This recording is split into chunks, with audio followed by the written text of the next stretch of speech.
Si el hombre es infinitamente más sociable que las abejas y que todos los demás animales que viven en rebaño, es evidentemente, como he dicho muchas veces, porque la naturaleza no hace nada en vano. Pues bien, ella concede la palabra al hombre exclusivamente. Esto está en la Política de Aristóteles.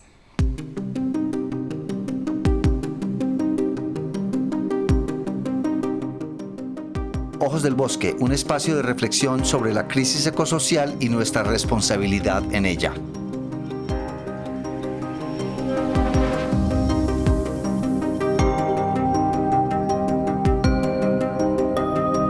La naturaleza nos observa. Cada una de nuestras acciones tiene impacto sobre el sistema Tierra. Por eso nace este espacio, para mostrar lo que la naturaleza ve a través de los ojos del bosque.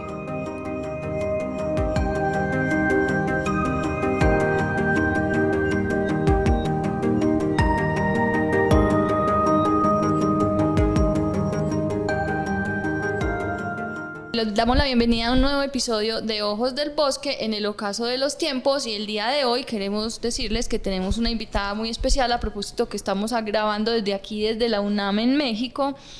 Esperamos que nos caigan a decirnos que somos unos incoherentes y que cómo se nos ocurrió montar en avión, pero pues igual tenemos cómo defendernos, entonces, y no es una excusa. Entonces, bueno, le damos la bienvenida a este nuevo episodio de Ojos del Bosque, y tenemos el día de hoy una invitada muy especial. Ella es Juliana Granados y nos va a contar un poco más sobre quién es, y hablaremos de un tema muy, muy interesante, profe, que sí, lo hemos inclusive mencionado por ahí por encima en este podcast. en varias en todo lo que hacemos. En general es un tema recurrente que es los animales y el cambio climático. Y Juliana, ¿tú ya eres candidata, doctor? No, todavía no. Estás en el proceso. Semestre, Estás sí. en tu tercer semestre de un doctorado. doctorado en Ciencias políticas y sociales. Bueno, entonces, ahora sí, preséntate. Pues muchas gracias por el espacio, está increíble. Pude escuchar un par de episodios y creo que hay muy pocas propuestas así, entonces vale mucho la pena que estén armándose todo este proyecto. Entonces, bueno, yo soy Juliana Granados, soy de formación pues filósofa, de licenciatura y de maestría. Bueno, aquí se llama licenciatura, pero es pregrado. Y bueno, pues me vine a México a vivir hace ya como 7 años, y desde el año pasado pues comencé a cursar el doctorado en Ciencias Políticas y Sociales. Porque, no sé, yo cuando comencé la universidad, yo comencé en ciencias políticas y luego pues por muchos azares de la vida pues terminé en filosofía, y ahora como que pienso que se cierra el círculo otra vez en ciencias políticas. Y un poco estar en ciencias políticas tiene que ver con que yo sentí que en filosofía yo ya no tenía para dónde avanzar en filosofía, es decir, la ética animal. Lo que yo hacía desde la ética animal y todas las discusiones en torno a la animalidad como que se quedaban en eso, pero yo necesitaba como ya pasar a la praxis, ¿no? Entonces pensé que de pronto un posgrado en ciencias políticas me iba a acercar un poco más a eso que yo quería, que era ya como incidir de manera directa en el asunto público. Entonces Juliana es de Bogotá y está pues acá, como ella dice, haciendo su doctorado, y tuvimos la fortuna de encontrárnosla aquí en la UNAM porque nosotros estamos dando nuestra conferencia de bioxenofobia, que a propósito quedó colgada en la página, en el YouTube, en el canal de YouTube del Instituto de Investigaciones Sociales de la UNAM, para quien quiera escucharla. Y pues tuvimos la suerte de encontrarnos con Juliana y de conocer el trabajo que está haciendo de su proyecto de doctorado, que es sobre lo que estaba diciendo el profesor de animales y cambio climático, que ese es el tema que nos convoca el día de hoy, que de hecho pues es una de las críticas más grandes que yo siempre he tenido, sobre todo con organismos como el IPCC y bueno, y políticas públicas nacionales e internacionales, en las cuales pues obviamente que son 100% antropocéntricas y que no tienen una visión extendida pues como de la consideración de otros seres que comparten el planeta, y que también como todo lo que es lo ambiental gira en torno al beneficio de los seres humanos. Y aquí mismo hemos mencionado que los animales también son víctimas del cambio climático, no solamente los seres humanos y específicamente las poblaciones vulnerables, sino que los animales también son víctimas y desafortunadamente nunca son tenidos en cuenta, ni siquiera mencionados en ninguna de las discusiones. Nosotros tenemos un conocido que ahora hace parte del panel intergubernamental para el cambio climático. Él se ha enfocado toda la vida pues como en entender el papel de los bosques en el cambio climático, y yo le decía, cuando me enteré que había sido nombrado dentro del panel, le dije, pero pues al menos habla algo de los animales, porque allá nadie lo está haciendo, y es una queja que pues yo siempre he tenido muy recurrente frente a ese aspecto. Sí, es verdad, los animales siempre han sido olvidados, no solo en cuanto al cambio climático se refiere, sino en general en todo, y yo me atrevería a argumentar que ellos están llevando la peor parte en el cambio climático, y pues no tienen nadie quien los defienda, no tienen nadie quien les explique qué es lo que está pasando, así que este tema nos pareció muy pertinente. A propósito, hace un par de meses compartimos mesa en el Congreso de SIDECA, el Congreso Internacional de Estudios Críticos Animales. De Estudios Críticos Animales, donde Juliana y yo presentamos una ponencia, y tú también, y tú eras la coordinadora de esa mesa, así que te conocíamos, pero ayer, vuelve y juega, te agradecemos mucho por haber asistido a nuestra charla, que estuvo muy chévere, como dijo Juliana, ya está en YouTube, la pueden ver allá.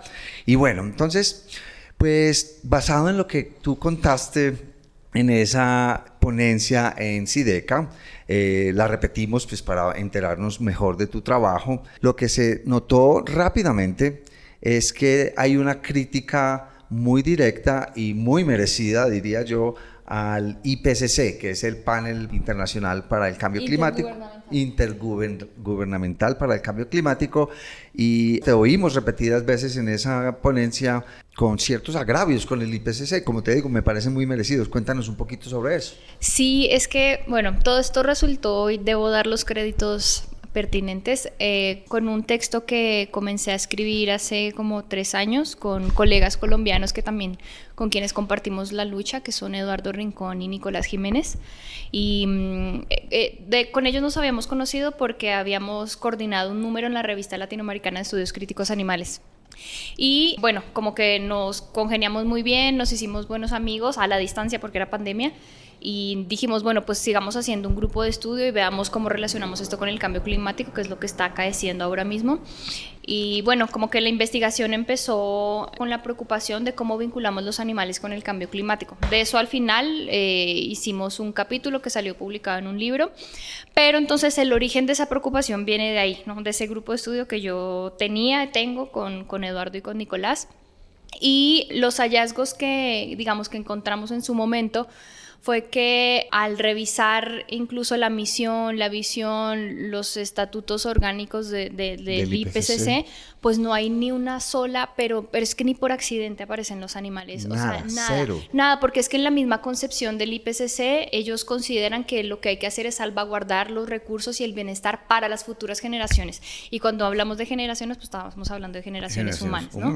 Entonces, hay otra filósofa que se llama Katie McShane, y ella tiene varios artículos un poco también haciendo esa crítica al IPCC. ¿Cómo es posible que ustedes, si son los líderes, digamos, académicos sobre el cambio climático, porque ellos tienen la tarea de revisar toda la bibliografía que sale sobre el cambio climático, cómo puede ser posible que no haya un espacio para los animales, ¿no? Cero, nada. Entonces, bueno, las críticas son muchas. Primero, un antropocentrismo, sí, pero que luego yo también he llamado humanocentrismo, porque está centrado en la idea del humano, además de un humano particular, ¿no? No es un humano, no somos tú y yo, ¿no? Es un humano blanco, europeo, colono, moderno, y eso es el IPCC. Entonces tampoco hay una crítica al neoliberalismo, por ejemplo, al contrario, ellos ven con muy buenos ojos el uso de energías renovables y como otras formas de, pues sí, que resultan alternativas, pero que en realidad no cambian el problema de fondo, y es que estamos exterminando la Tierra. O sea, básicamente lo que transpira de esto que acabo de oír de ti es que el IPCC no está teniendo responsabilidad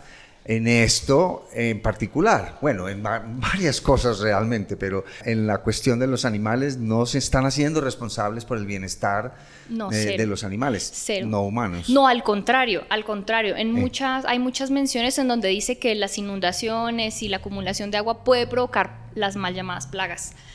Todo lo contrario, ¿no? A ver, antes de avanzar, ¿por qué no contamos cómo cómo sufren los animales del cambio climático, porque para mucha gente pues dirá, no, ellos se adaptan o no, a ellos no les pasa nada, ¿cierto? No, los animales están en la primera línea del sufrimiento, o sea, cuando ya una inundación o algo afecta a una comunidad humana, eso ya anteriormente ha afectado a muchísimos animales, a muchísimas especies, y se afecta de mil formas, ¿no? Con la acidificación de los océanos, con el cambio de la temperatura. Hay especies que pueden, digamos, adaptarse al cambio, pero no todas las especies pueden hacerlo. Entonces unas, digamos, pueden hacerlo en cierto tiempo determinado, pero a 1.5 grados, pero no pueden lograrlo a 1.2 o 1.4, que es lo que estamos experimentando hoy en día, ¿no? Que son estos puntos de inflexión que recién salieron el lunes.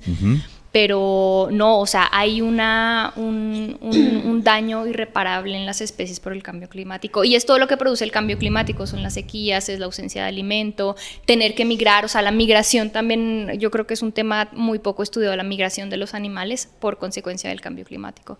De hecho, nosotros hemos mencionado acá en el programa mucho el tema de la migración de animales por ejemplo, por el cambio de la temperatura histórica en la que habitaban. Entonces, en Medellín vemos unas especies de aves que históricamente no habitaban allí, sino que habitaban en tierras más calientes, pero que pues a medida que el planeta se va calentando, ellas han tenido que subir no solo en latitud, sino en altitud, y lo más paradójico es que cuando esas especies llegan nuevas entre comillas a un lugar, de inmediato ¿cómo se les cataloga? Como especies invasoras. Entonces, y ya sabemos exactamente cuál es la implicación de que una especie sea denominada una especie invasora. Y también te quería ahí agregar, Juli, que por ejemplo lo que nosotros, por ejemplo, hemos peleado dentro de las políticas públicas, no solo nacionales y locales en Colombia, es que los animales sean incluidos dentro de los sistemas de gestión de riesgo, no solamente los animales domesticados, sino los animales que son considerados dentro de lo silvestre, y nunca están. Entonces inclusive hay trabas para que la gente, por ejemplo, pueda evacuar con su animal compañero, o así siempre hay no, es que no aceptamos en los refugios animales, no aceptamos esto. Entonces la gente empieza también a verse obligada a abandonar a sus compañeros animales, y eso me parece a mí pues un problema gigantesco. Pues además que, como lo estabas diciendo tú, los animales de la fauna silvestre, considerados como silvestres, ni siquiera pues son completamente invisibles. Sí, porque además yo creo que hay una concepción de que los animales se las arreglan por cuenta propia, ¿no? Que ellos podrán resolverlo en la naturaleza, como esta idea muy idílica de la naturaleza, que ellos van a poder solventarlo, pero no, la realidad es que los animales sufren muchas enfermedades, sufren hambre, hay muchos riesgos para los animales, y entonces el migrar no es digamos por no es ni siquiera por bienestar, es por salvaguardar la vida, o sea, ni siquiera por bienestar, porque migrar significa no tener bienestar, o sea, es ver en dónde te metes, es ver qué consigues para comer, ni siquiera es por bienestar, es un asunto de la vida misma, ¿no?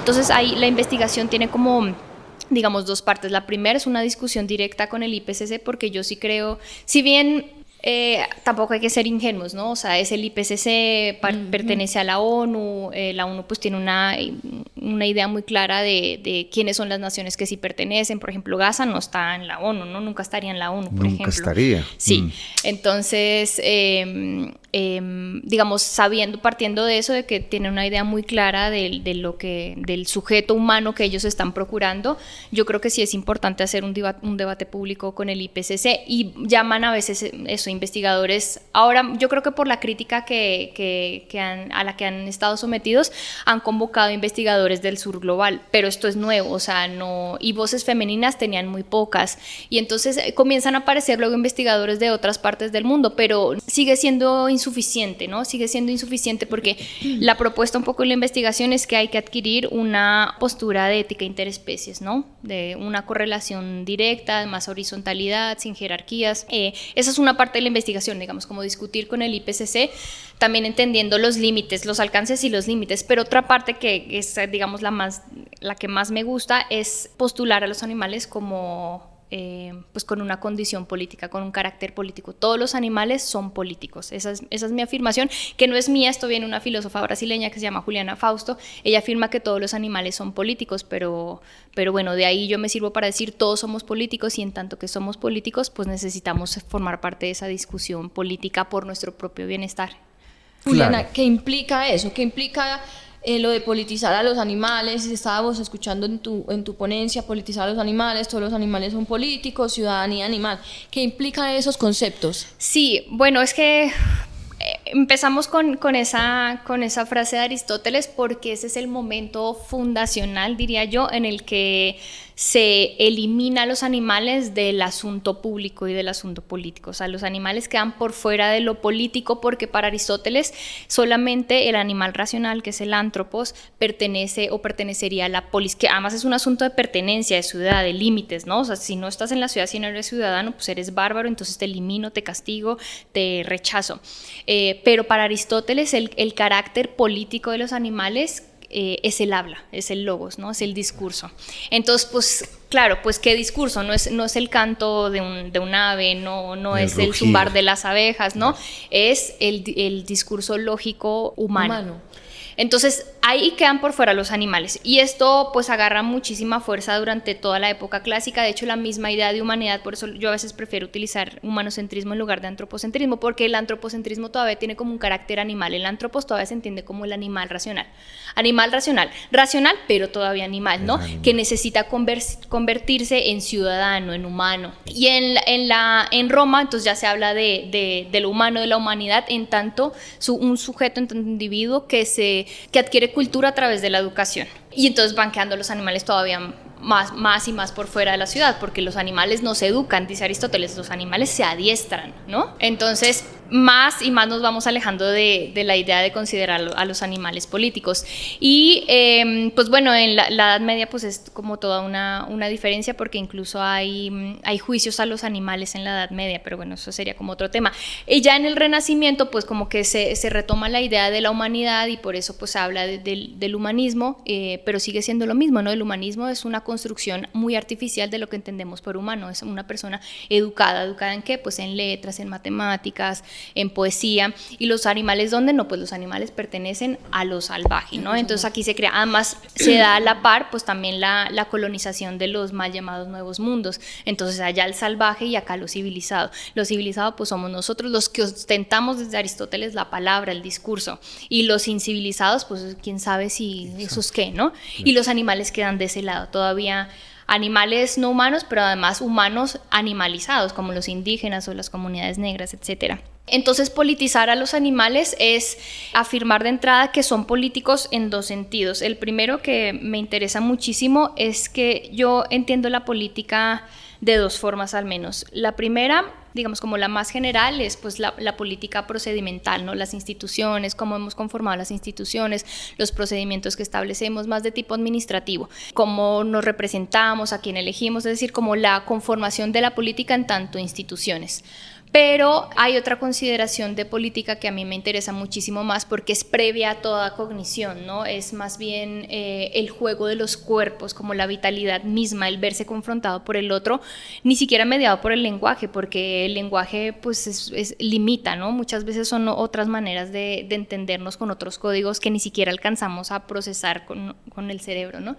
Entonces esta otra forma de política es más bien una confrontación cuerpo a cuerpo, como un juego con los demás cuerpos que hay, que no solamente son animales, también son las plantas. Entonces esa forma de política siempre reclama una existencia, o sea, los cuerpos de los animales reclaman una existencia en tanto que están ahí. Eso para mí ya es un reclamo de política misma, porque estás ahí, o sea, cómo no te considero, cómo no te tengo en cuenta, cómo no te sumo a una conversación en torno a lo que debemos pensar que es el bienestar para todos, ¿no? Entonces ese reclamo de cuerpo, esas tensiones que surgen en la confrontación, creo que para mí esa es como una idea más primigenia de la política, más acercada al patos, ¿no? Como a las pasiones, al acercarse, al confrontarse. Y ya luego lo demás pues es la conformación de la política y etcétera. Pero entonces decir que los animales son políticos es decir que, pues eso, que debemos considerarlos en la toma de decisiones. En la toma de decisiones de políticas humanas, ¿no? Porque, claro, no falta el que diga, ay, pero los animales no pueden tomar decisiones, ¿no? Pues, a ver, en lo que respecta a nosotros, que sí tenemos deberes y obligaciones con los animales, esto ya lo ha definido la ética animal hace muchísimo tiempo, y el derecho también como disciplina, tenemos que considerarnos también en la conformación de nuestros marcos jurídicos y políticos.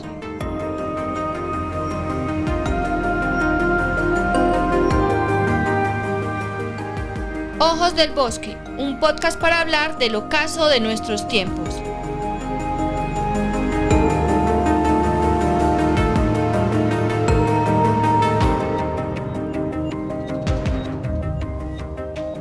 Yo quería preguntarte, entonces, desde tu posición, bueno, primero tienes una intención clara que es visibilizar la negligencia que ha tenido especialmente la ONU y el IPCC con respecto a los animales, que han sido olvidados en todo, pero en el cambio climático, que es el tema en particular.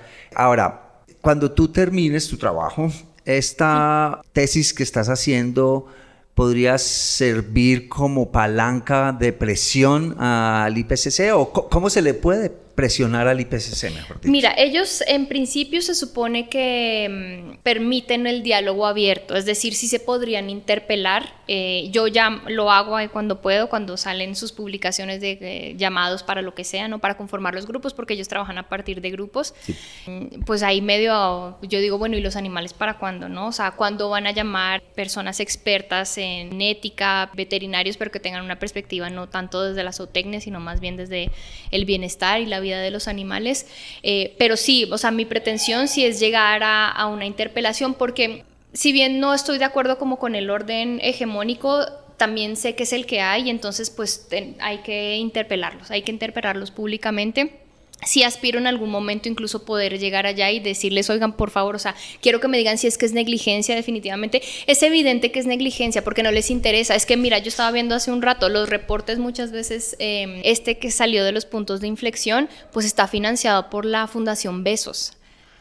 Y dices, bueno, pero entonces, ¿de qué estamos hablando? Sí, claro, ¿no? Entonces, o sea, el mayor emisor de gases, de los mayores emisores de gases, no Amazon y todo lo que se consume vía Amazon, y estás patrocinando una investigación, o sea, no... Bueno, pero esto es típico de ellos. Los últimos 2 o 3 COPs han sido en países petroleros. Sí, exacto. Entonces tiene sentido que hagan lo mismo, que se dejen patrocinar por personas que están siendo los más dañinos en general.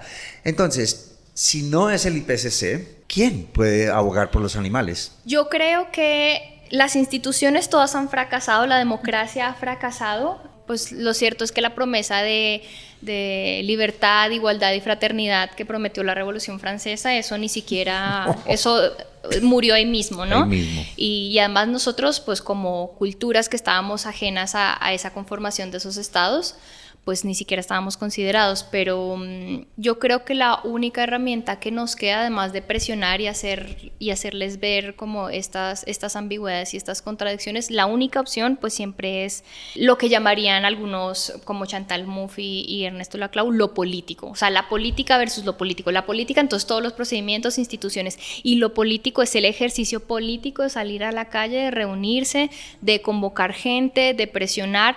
Yo estoy muy sorprendida en estos últimos eventos que han ocurrido aquí de inundaciones en México, y no son los militares, no es la policía la que llega a rescatar los animales, es la misma gente, la gente en solidaridad con sus vecinos, comunicación constante con las otras comunidades, las que están tomando las decisiones, y yo creo que hay que regresar a eso. Que la gente se apropie de su bienestar y el de sus animales. Y pensar en colectivo, porque es que también es eso que surgió con la modernidad, que es la subjetividad profunda, el solipsismo, la individualidad que luego muy propia del capitalismo, pues claro, entonces a mí me importa si se me mete el agua a mi casa, pero no me importa si se le mete el agua a la casa del vecino. Hay que cambiar de mentalidad, o sea, la inteligencia debe ser colaborativa y debe ser compartida, o sea, uno no puede estar más en peleas y en disputas con otros, más bien hay que, pues eso, conformar desde nosotros lazos más solidarios. Ahí estás diciendo unos puntos que a mí con los que yo me siento muy identificada,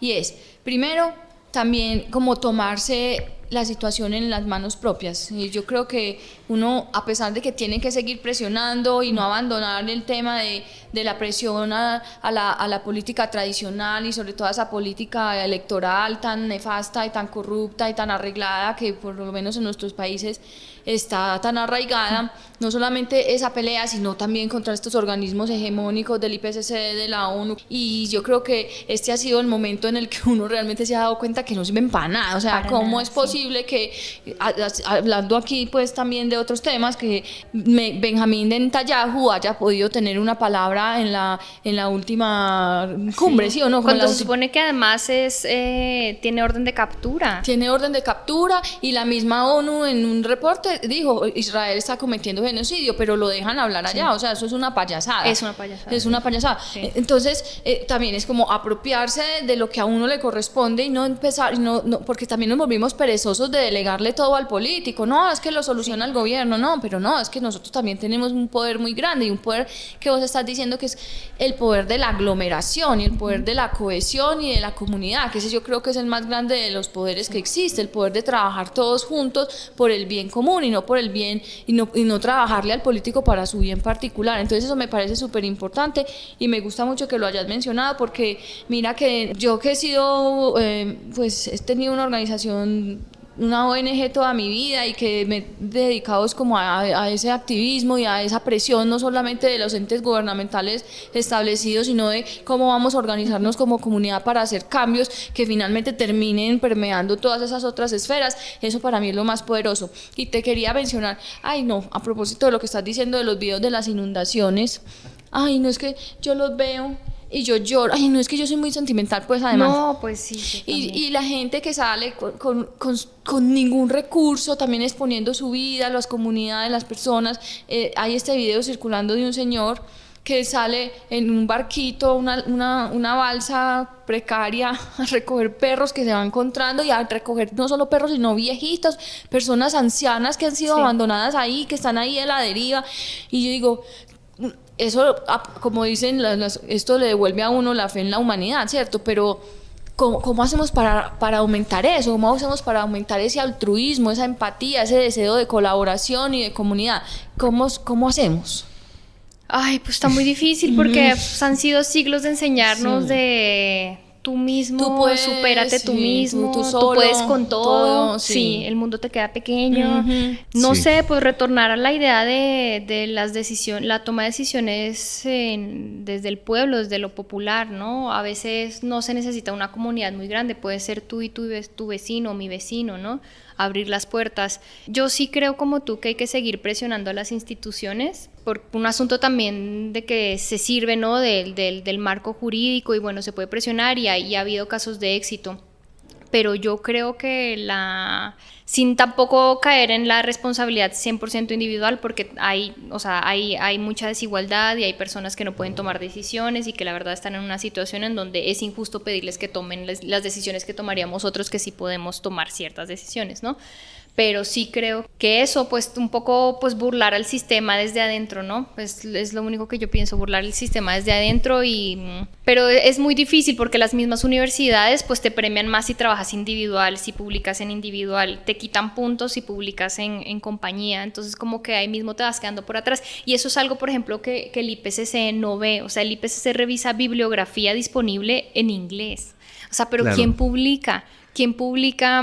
Ponle que también leyeran en francés, en español, no como lenguas más habladas, pero ¿quién publica? ¿Quiénes están publicando? Sí. ¿Quién tiene el poder de la palabra en las universidades? Pues no somos nosotros, ¿no? Exacto. Sí. Entonces ahí ya hay un sesgo en el IPCC, y sobre todo hay algo muy que se sabe del cambio climático, y es que siempre afecta pues a los marginados, a las comunidades empobrecidas, a las comunidades que históricamente han sido desposeídas. Entonces como que es doblemente problemático, porque pues Jeff Bezos yo creo que no padecería nunca, o de últimas, las consecuencias del cambio climático, ¿no? Sí, además es que es una situación en la que el sufrimiento de los animales y literalmente su desaparición desaparición es una cosa casi silenciosa para la mayoría de los humanos. La mayoría de los humanos no entiende que el 70% de los insectos voladores, como hablábamos en estos días, están desapareciendo. Nadie se da cuenta ni siquiera de eso. De pronto se oyen a personas adultas diciendo ya no oigo ranas, pero nadie realmente está entendiendo la magnitud y la velocidad del problema. Entonces ni siquiera las personas del común tienen los elementos para poder actuar, porque pues si no se están dando cuenta del problema. Entonces es muy importante personas como tú que están estudiando este tema y que eventualmente podrían presionar. Lo que acabas de decir sobre actuar desde adentro. Yo le oí eso a alguien alguna vez en un avión que venía conversando con una extraña que decía que la única manera de cambiar las cosas, estaba hablando de Argentina, eso fue hace 20 o 30 años, y decía era siendo parte del gobierno, o sea que ella lo que estaba tratando era de intentar entrar al gobierno para desde adentro tratar de operar las cosas. No estaba muy optimista de todas maneras, porque pues finalmente está luchando contra el status quo, pero bueno, entonces la esperanza es ¿cuál? Sí, bueno, actuar desde adentro. La semana pasada estaba también en un coloquio y bueno, decíamos, pero ¿qué alternativa entonces tenemos ante la ganadería, no? Que también es la segunda razón que acelera el calentamiento global. Y yo decía, bueno, pues es que si el lobby de los ganaderos es enorme y no podemos hacer nada en términos de la política, pues entonces hay que dejar de consumir animales, punto. O sea, eso es... Tal vez no estoy incidiendo en la política, pero finalmente la política va a tener que tomar un paso en adelante si mi demanda es distinta. Yo tampoco quiero caer como en la responsabilidad individual porque tampoco es justo, pero sí siento que hay una responsabilidad de nosotros en la toma de decisiones de todos los días, en lo que usamos, dónde comemos, qué hacemos. Todas las decisiones son políticas. Aquí también aludiendo a Katia Faria, todo lo personal es político. O sea, esa es una consigna fabulosa. Y entonces ahí se rompe la idea de esta dicotomía de la red pública, de la red privada y la red pública, ¿no? Lo privado, entonces yo en mi casa, pues ahí tomo leche, ¿no? Y no importa. Pero afuera, pues voy y defiendo a las ballenas. Pues no, o sea, yo creo que sí tiene que haber una coherencia en la medida de las posibilidades, por supuesto. Pero eso, bueno, hacer de lo personal político y también eso que decías de que los animales, que es un número silencioso, a mí me sorprende mucho que gente que no le gusta que se llame así, pero el holocausto animal es silencioso. Y es silencioso porque la palabra la ostentamos nosotros, por eso esa cita también, ¿no? Porque la palabra es nuestra. Esa forma de palabra, porque estoy casi segura de que hay infinidad de lenguajes y de comunicaciones que nunca ni siquiera seríamos capaces de comprender. Claro, es que ese es el problema, como no lo entendemos ni siquiera lo consideramos, entonces pues los animales son silenciosos no porque ellos sean silenciosos, sino porque nosotros no lo entendemos. Los hemos silenciado. Por supuesto. De hecho, hicimos un podcast hace no mucho de unos chicos sobre un tema que nos interesa mucho, que se llamó La naturaleza se está silenciando, y es de personas que van grabando por muchos lugares del mundo y consistentemente cada año el ruido de la naturaleza o el sonido de la naturaleza, y es muy, pero muy evidente que se está silenciando. Pero no solamente se está silenciando realmente, pues como literal, ya hay menos pájaros, hay menos, ranas, menos animales, menos todo. Pero no solamente lo silenciamos de esa manera, sino que, por ejemplo, hasta las mismas personas que defienden a los animales los silencian con frases como los animales no tienen voz. Pero como que no tienen voz. Yo he oído a mi perro, he oído al gato, al pájaro, al balao, todo el mundo cantando y hablando en sus propios. Los animales sí tienen voz. Lo que pasa es que nosotros decidimos no entenderlos ni escucharlos ni siquiera. Eso para nosotros se considera ruido. Uno se pone a mirar, por ejemplo, una de las razones por las cuales la cotorra argentina, un periquito argentino que se considera invasor en muchas partes. ¿Y cuáles son las razones que dice la gente por las cuales deberían exterminar? Es que hacen mucho ruido, ¿cierto? Entonces, para nosotros ni siquiera las voces de los animales existen, son ruido de fondo que nosotros queremos no solamente silenciar físicamente, sino que simbólicamente también silenciamos con cosas como los animales no tienen voz. Yo hablo por ellos, no, los animales sí tienen, y tienen voz y todo el tiempo están hablando, y todo el tiempo están tratando de defenderse, y todo el tiempo se están quejando, y todo el tiempo hay una manifestación explícita de sus sentires que nosotros simplemente las comparamos con las nuestras y como no se parecen, entonces simplemente las desacreditamos.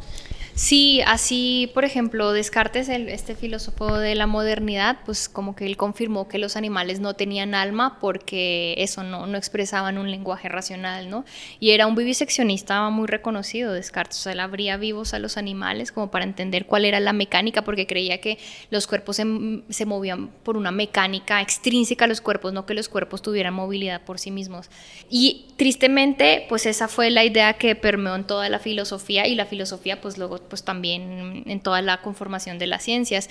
Esto que dices de que sí, estamos silenciando la naturaleza, la estamos aniquilando. O sea, los colegas de Boicot en Argentina dicen, o sea, somos la especie, somos la única especie con la capacidad de extinguir las otras especies. O sea, somos la especie que está aniquilando al resto de las especies, y eso está horrible, ¿no? Ahorita que reflexionaba, bueno, pero ¿cómo hacer, cómo incidir? Pues en cada espacio que uno tiene, ¿no? Yo también soy profe.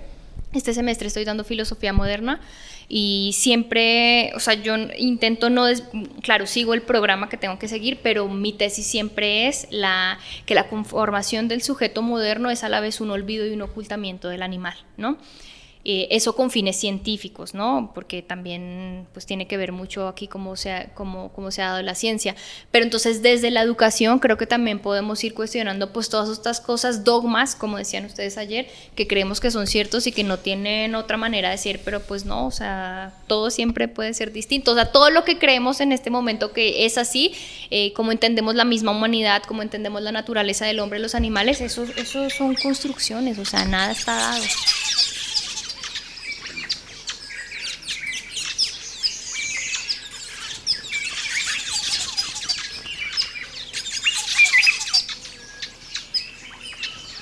Me llamó mucho la atención cuando repetí tu ponencia sobre que básicamente el IPCC, y regreso al IPCC, qué pena, porque nosotros también tenemos muchos agravios con el IPCC, no solo con lo de los animales, sino en general. Les ponemos el apelativo de tibios. Ah, total, o sea, yo no lo quería decir, pero... Sí, es la tibieza, es el clímax de la tibieza, o sea, Sí. estas personas son... No voy a decir que soy esto, pero tampoco aquello.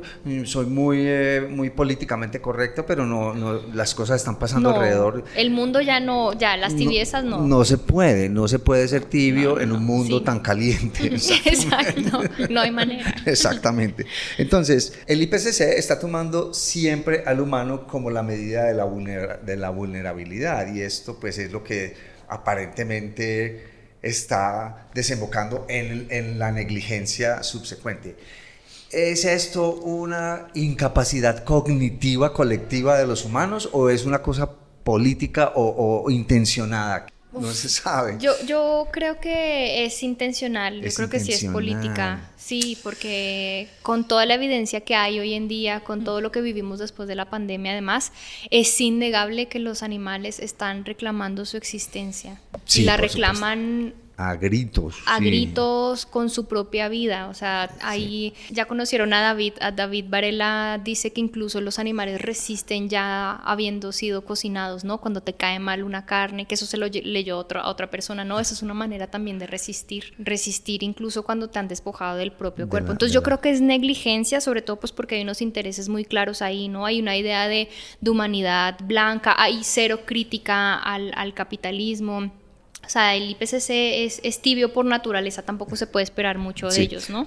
Claro, porque es una herramienta del sistema, es una herramienta que el mismo sistema creó para supuestamente regularse, pero no va a cuestionar el mismo sistema, simplemente es lo que nosotros llamamos un pajazo mental o una lavada de cara, como no, sí, mire, estamos trabajando en este panel y mire, están estos datos, pero no hagan nada. Sí. Esas, por ejemplo, las aproximaciones del IPCC que ni siquiera tienen en cuenta el número poblacional, el aumento poblacional, la desigualdad, el capitalismo y todas estas cosas, la mentalidad supremacista, la excepcionalidad humana, son cosas que ni siquiera se cuestionan cuando es evidente que ese es el grave problema que tenemos, el de creernos más que el resto de la naturaleza, el de creer que podemos expandirnos no solo en población, sino en sistemas económicos por la tierra, sistemas económicos extractivistas que están evidentemente terminando con el equilibrio tan preciado que obtuvimos en el Holoceno.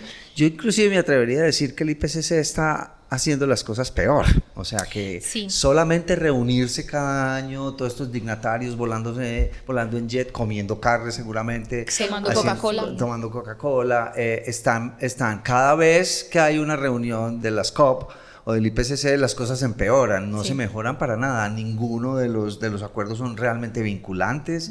O sea, no hay responsabilidad no tampoco, hay o sea, si no responsabilidad. cumples el acuerdo, pues ¿qué te pasa? Nada, se puede uno salir y Se entrar. puede salir y entrar como lo ha hecho Es Estados Unidos tantas sí. veces. Tantas veces, Sí. exactamente. Sí, es muy complicado este tema. Entonces, Yo pienso que creo que ellos asumen una postura muy criticada que es la de neutralidad, ¿no? Sí. Que es, o sea, tenemos que ser neutrales porque eso, no podemos afiliarlos a ninguna ideología porque nosotros somos una organización neutral, pero pues no es neutral, ¿no? Es 100% No es neutral. antropocéntrica, humanocéntrica, ¿no? No, Y por supuesto. sabes que ese discurso de la neutralidad me parece terrible.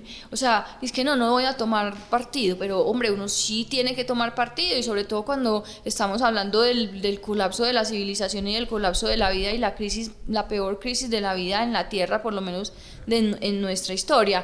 Y ese discurso de neutralidad ha estado muy, digamos, patrocinado o permeado por la academia, que se cree neutral. Entonces yo, por ejemplo, estuve una vez conversando en un podcast del Instituto de Filosofía de la Universidad de Antioquia con precisamente una de las personas que va a estar ahora en el IPCC. Ellos se mantienen muy neutrales y yo decía, no, porque leemos mucho sobre el tema, cómo los científicos tendrían que tomar una postura frente a los datos que obtienen. Claro, el dato se obtiene de forma neutral, el dato no tiene un sesgo en teoría, pero si uno tiene unos datos que están mostrando una cosa clara, pues uno tendría que tomar partido. Y muchos científicos, digamos, tradicionales critican, por ejemplo, el trabajo de Extinction Rebellion o de los científicos que se van y se pegan contra las petroleras o que hacen protestas en las calles diciendo, no, es que los científicos no tenemos que tomar partido, pero ¿cómo así es que vos ¿Cómo también que no? vos Claro también que sos una sí, debemos persona, un tomar ciudadano? Y eso ya están tomando partido, ¿no? O sea, ya Exacto. están tomando partido por el statu quo. Sí, la inacción también es tomar un partido, Sí. es la inacción Sí, deliberada, sí. es básicamente estar en contra de lo Sí, que sí, uno quisiera ayudar. Es muy complicado y la ciencia en particular tiene esa falencia. O sea, la ciencia es una forma de pensamiento definitivamente, pues o sea, ha sido una de las formas de pensamiento más importantes de los humanos, pues o de nuestra historia, pero definitivamente no es ni la única ni la mejor.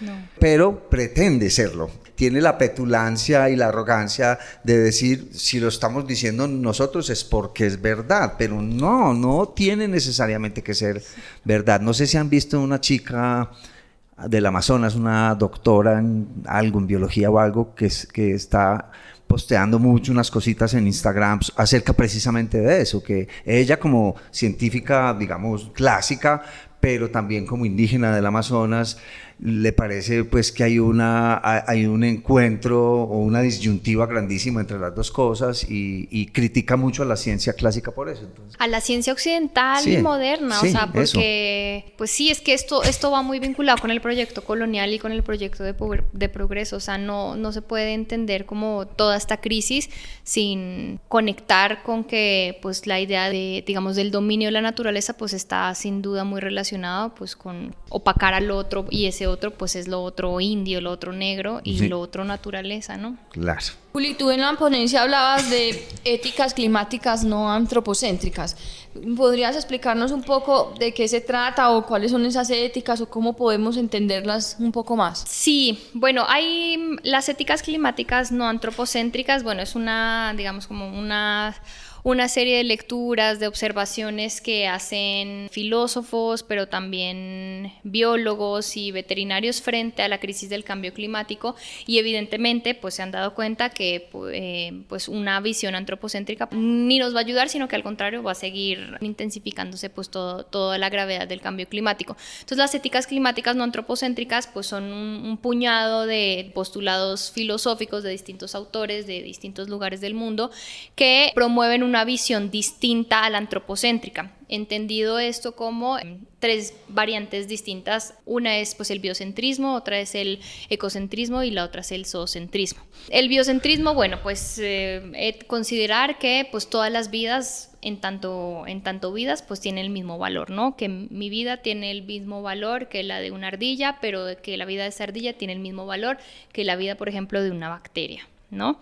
Entonces el biocentrismo es considerarnos todos en el mismo plano. Eso por supuesto tiene muchísimas críticas, ¿no? Porque entonces aquí olvidamos algunos criterios que otros critican, pero por ejemplo el sensocentrismo pues aquí estaría por fuera. O sea, en el biocentrismo si sientes o no sientes es irrelevante, ¿no? Ahí lo que interesa es que estás vivo, ¿no? El ecocentrismo pues es un poco más bien entendernos como en una comunidad de lo vivo, ¿no? En donde hay una suerte de horizontalidad, pero yo lo leo todavía un poco muy humanocéntrico porque esa horizontalidad siempre se mide desde lo humano. Entonces son muchas críticas, claro. Hay muchas críticas a los ecocentrismos y a la ecología por eso, porque claro, todos los ecosistemas funcionan, pero siempre para beneficio de lo humano. Y está el zoocentrismo también, que es digamos donde yo me he sentido de pronto más cómoda, pero como que tampoco me gusta afiliarme mucho a las cosas porque pues también hay que ver las críticas, ¿no? Y el zoocentrismo pues más bien considera que pues las vidas relevantes pues son las de los animales que sienten, ¿no? De los animales sintientes, conscientes, agentes, que a mí ese concepto de agencia me gusta mucho, además de la sintiencia. O sea, los animales no solamente son individuos que sienten, o sea, y esto tiene que ver con la noción de política que yo también trabajo, son agentes, es decir, toman decisiones, tienen voluntad, persiguen sus deseos, no actúan como si fueran autómatas, ¿no? Entonces el zoocentrismo tiene que ver con considerar a todos los animales como iguales y asimismo pues ver cómo nos relacionamos de manera más justas en el contexto del cambio climático. Entonces las éticas climáticas no antropocéntricas pues son éticas que se cuestionan la relación entre lo humano y el resto de lo viviente en el contexto del cambio climático. Bueno, aparte de que esos centrismos siempre van a ser problemáticos porque giran alrededor de una sola cosa. Exactamente. Siempre sí. en vez de todo girar alrededor de todo, hay una sola cosa que es la que dicta qué es lo importante y qué no, y eso ya también es un parámetro que discrimina y rechaza y excluye, y cierto. Independientemente de eso, si vos idealmente, ¿cómo sería tu visión, por ejemplo, de un abordaje del cambio climático desde una perspectiva no antropocéntrica? Bueno, de entrada, entender que es muy difícil, es que desconocemos muchísimo de los animales, ¿no? Muchísimo, de todas las especies, la inmensa cantidad de especies que hay, que ustedes lo conocen muy bien. Es imposible saberlo todo, pero uno de los postulados para poder ayudar a los animales desde estas éticas antropocéntricas es, por ejemplo, no cerrar las barreras, no cerrar fronteras, es decir, abrir las fronteras y que los animales puedan entrar a las ciudades porque cada vez van a estar más asediados por el clima o por el agua o por lo que es por el calor, ¿no? Sí. Entonces, recibir a los animales en las ciudades. Hay animales, por supuesto, que van a dejarse recibir, otros no tanto. Entonces, hay una idea de ayuda asistida a los animales por el cambio climático, digamos, y esto sí tendría que asumirlo pues el gobierno, ¿no? Los gobiernos en particular. Bueno, ¿cómo vamos a asumir la llegada de estos animales migrantes? Y también, además de las fronteras, pues hacer zonas en donde los animales puedan estar seguros, ¿no? En su inmensa diversidad y la infinitud de ecosistemas que puede haber en un solo espacio, ¿no? Pero sobre todo creo que hay que aperturar las fronteras y esto, por eso ya mi pregunta de ayer iba relacionada con eso, ¿no? Yo creo que las fronteras ya son absolutamente irrelevantes. Completamente. Ya, o sea, porque las fronteras solo sirven para distinguirnos entre unos y otros y rechazar a los que no pertenecen, sí, ¿no? Exactamente. Y eso viene pues de esa cita también de Aristóteles, o sea, tú eres racional, pero perteneces a la ciudad, o sea, hay una pertenencia a un lugar. Pero pues todos pertenecemos al planeta y entonces por tanto, y tenemos una responsabilidad, que esto también es algo que dicen las éticas climáticas no antropocéntricas, partimos de la idea de que esto lo hemos generado nosotros, por tanto tenemos que hacernos cargo. Eso sí es una responsabilidad. Claro, y yo tengo que confesar que soy un poco pesimista en el sentido de que podamos lograr abrir las fronteras especialmente para los animales, porque ni siquiera lo logramos entre nosotros mismos, ni siquiera en pequeñas comunidades, o sea, en lugares donde históricamente la humanidad ha luchado una contra otra, así vivan a 20 kilómetros unos de los otros. Esto es una cuestión casi que intrínseca de la cognición humana. Simple y llanamente somos lo que llaman por ahí, bueno, tribalistas o in-group loyalty, out-group hostility. Todo lo que sea de tu pequeño grupo está bien, pero ya todo lo demás allá hay que ser hostil hacia eso. Entonces veo difícil que en el futuro logremos eso o cualquier otra cosa que estamos intentando lograr, porque parece que estamos condenados a fracasar en esta circunstancia que nosotros mismos hemos creado y que muy probablemente va a ser nuestra particular condena. ¿Cómo decimos eso?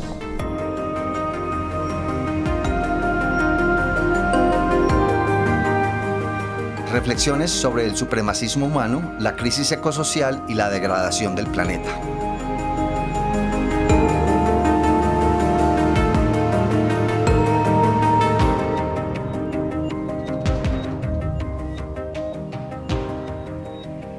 Yo soy pesimista como tú, es que en esto es difícil ser optimista, solo el IPC es optimista, o sea, ellos sí tienen mucho optimismo. Sí, es pero, verdad. Sí, pero bueno, uno que ve el día a día y pues se informa y se entera de cosas, es que no hay ni para dónde ver, ¿no?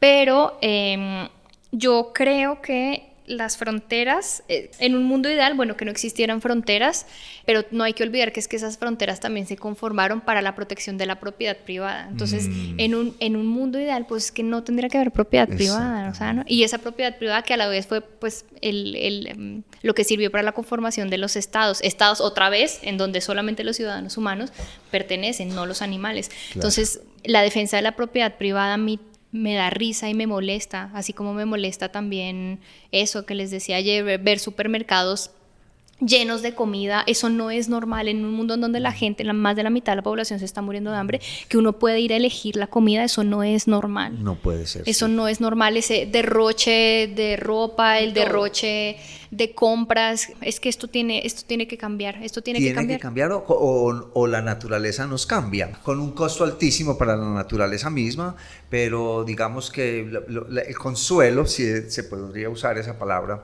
mío, es que eventualmente los humanos nos vamos a extinguir, nos vamos a llevar muy probablemente más del 90% de la naturaleza con nosotros. Somos un evento de exterminio o de extinción de los mayores, tal vez el peor de toda la historia geológica del planeta, más que el del Pérmico, que fue pues, el 96% de las especies desaparecieron, particularmente en el mar. Pero el planeta eventualmente rebotará, como decimos, simple y llanamente vuelve y se recupera con mucho más plástico del que tenía antes de que llegáramos nosotros.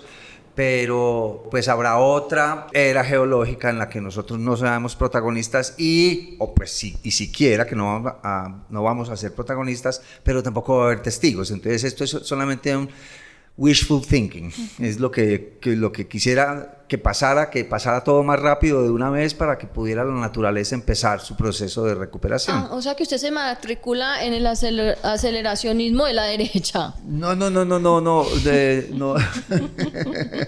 No, es como que te lo voy a poner de esta manera, es como que si a mí me diagnostican un cáncer terminal y está muy doloroso, pues por favor, póngame la inyección. ¿Te gustó esa analogía? ¿Te gustó? Y el antinatalismo, ¿no? O sea, sí, yo creo que... Claro, eso es importantísimo. Ya, no más, es que además esto luego es muy problemático con ciertos feminismos, ¿no? Porque sí, pues lo que se ha luchado del feminismo, pues la autodeterminación de los cuerpos. Pero si esos deseos están moldeados por un sistema que te dice que solamente tú importas. Sí, claro. Es que no, y no solamente eso, sino que es que cuando yo trabajo en una organización que se llama Population Balance y nosotros hablamos de todo el tema de población y uno, o sea, como feminista, negar que existe un modelo de pensamiento estructural que ha obligado a las mujeres a parir toda la vida, porque que se llama el pronatalismo. El pronatalismo es una estructura generalizada de pensamiento que está en la medicina, cuando te hacen sentir vergüenza por no ser fértil, entonces tienes que someterte a un montón de tratamientos dolorosos emocionalmente y físicamente para que puedas realmente cumplir tu papel de mujer verdadera con hijos que cría, o los medios de comunicación que constantemente están bombardeando con las madres felices, pero no se dan cuenta, por ejemplo, que muchas madres no son felices cuando tienen hijos porque pierden su propio ser, pierden su autonomía, su libertad. No estoy diciendo que las mujeres no quieran a sus hijos, estoy diciendo que la elección de la maternidad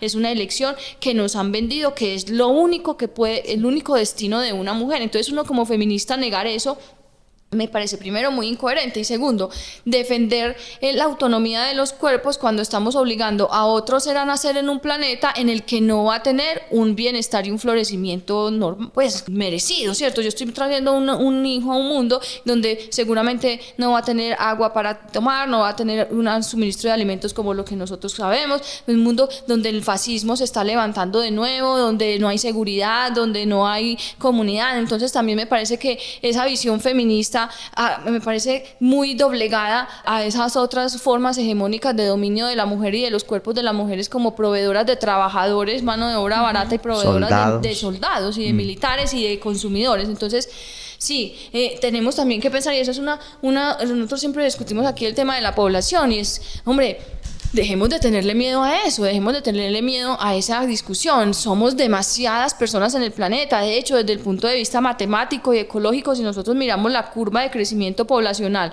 y la comparamos con la curva de crecimiento de otras especies, nos vamos a dar cuenta del comportamiento exponencial y anómalo de esa curva, y que si otra especie llegara siquiera a atreverse o sucediera de manera natural, sí, la exterminaríamos de todas maneras. Inmediatamente diríamos, es una plaga, hay que matarla, ¿cierto? Entonces, pues también tengamos un poco de, ¿cómo se dirá? De valentía para decir, sí, somos demasiados seres humanos y tal vez no necesiten nacer tantos, ni más. Pero pues el sistema funciona es con más gente, no con menos. El capitalismo necesita mano de obra barata y consumidores. Exacto, y pobres, y pobres. Claro, entonces es una sin salida de todas maneras, y no sé, ya vemos que también tú tienes a cierto nivel de pesimismo, lo cual es casi que la regla general entre nuestros invitados. Por eso nos dicen que este podcast es el podcast del fin del mundo.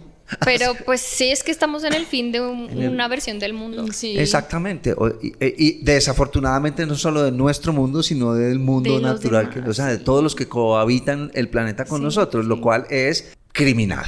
Sí. O sea, es triste, porque un meteorito, pues sí, llegó del espacio exterior y extinguió todo, dinosaurios, etcétera, pero pues ¿quién se puede poner bravo con un meteorito? Pero con los humanos, o sea, los humanos somos un agente de extinción, pero un agente de extinción, comillas, consciente, lo cual es un fracaso de la especie. Esa es mi teoría, es que somos una especie fraca. La evolución se equivocó, con nosotros por lo menos.